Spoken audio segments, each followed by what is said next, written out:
I was thinking the other day, as you do, about the Pink Pyjama People in Rome Total War.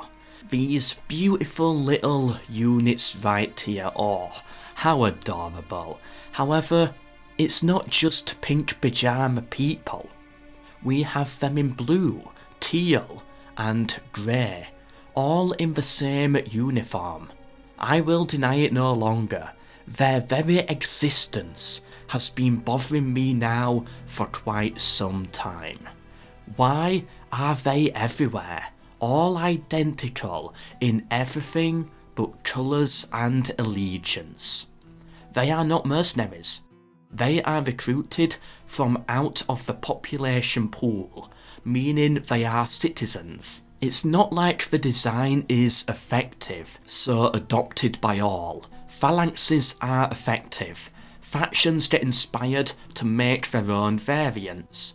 Legions are effective. Factions get inspired to make their own variants, but these poor little PJ people are not effective on the battlefield. In fact, they are arguably the worst unit in-game for their cost due to their low morale. It was not until yesterday, sitting on the toilet, that it dropped an idea, and I went running along with this idea for unhealthy hours, but it was all worth it to come down to the truth. Hear me out. This theory will blow your mind. The Eastern Infantry may have differing allegiances, however, I believe they all come from the same people, a former empire that no longer exists. What that empire could be? Well, when the facts come together, it becomes pretty obvious that these men are the descendants of Atlantis itself. Atlantis, a beautiful city, a trading hub of the world, with a fleet that could rival all others. Eventually, the Atlanteans, however, became greedy and moralless, which angered the gods who eventually flooded their very existence away, although there's tales that many survived and were scattered to all corners of the world.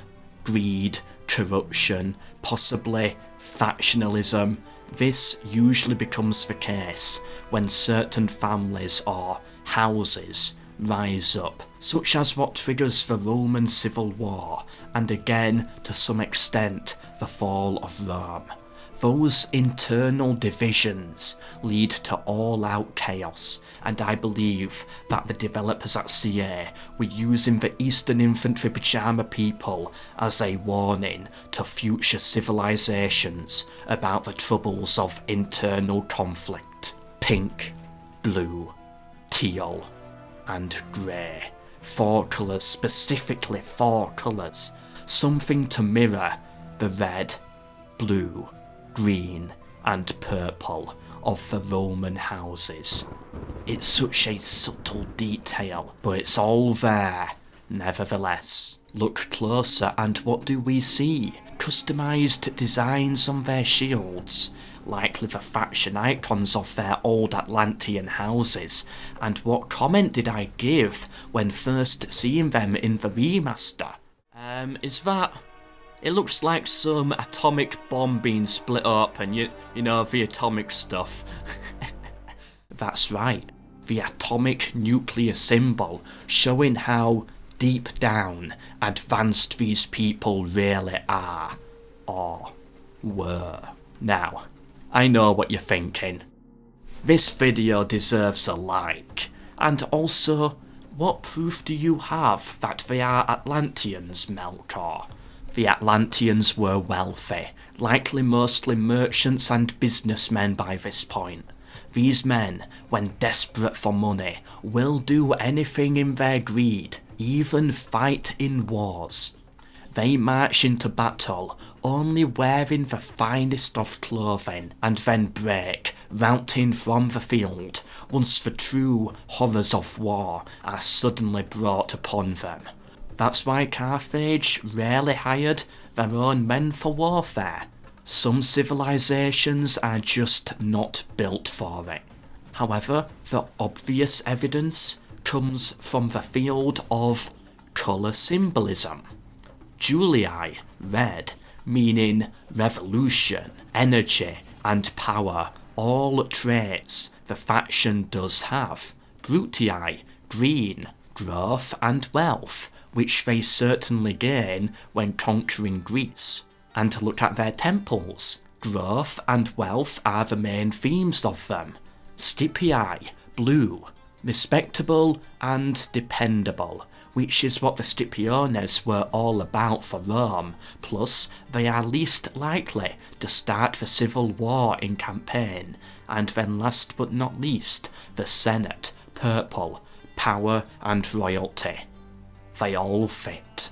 So, let us do the same now for our beautiful pyjama-wearing Eastern Atlanteans. Pontus, again, blue, secure and dependable. Armenia, teal, calmness and morality. Rebels, grey, strength of character, authority and maturity. And last but not least, Parthia, pink, love, softness and creativity. All colours that represent the values of ancient Atlantis, but it goes deeper. When the gods destroyed Atlantis, it was punishment for the corruption of humanity, their greed, their pettiness, and their loss of sound morals, shown through their brutal conquest and occupation of other peoples. And again, let's look back to the colours. Conquest would be hated by the Parthian Pink Pyjama People, who valued love, creativity and softness overall.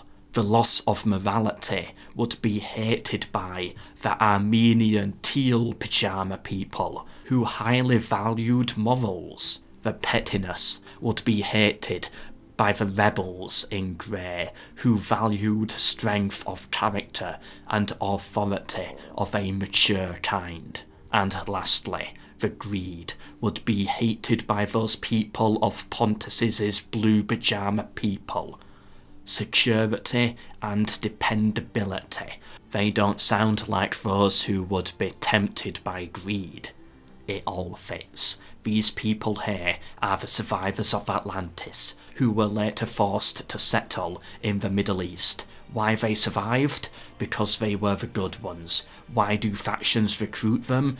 Well, the dark, terrifying truth is, it's all part of an extermination program by the factions of Rome Total War. They are willing to pay a heavy price to get them on the battlefield and have them slaughtered. There's a reason why you can recruit them almost instantly. Just look how many find themselves on the receiving end of a bridge battle massacre. Why? To get rid of the Atlantean ancestry once and for all. The Atlanteans are too dangerous to be kept alive in their eyes. Now, there's one last piece of damning evidence that I am sure will finally have each and every one of you convinced. Convinced to the point where you would share with a friend to get the word out. Earlier, I explained the fall of Atlantis. They were punished for two reasons: their greed and their increasing lack of morals. Oh, it's so perfect, so subtle, and yet my Fez and I were able to pull it all together. Although I described the survivors as being the good ones, they may not have been perfect. Pyjama people are expensive for their work, having very high upkeep. Greedy, you could say. And their morale is absolutely terrible on the battlefield. Again, tied to the Atlanteans lacking morale fibre.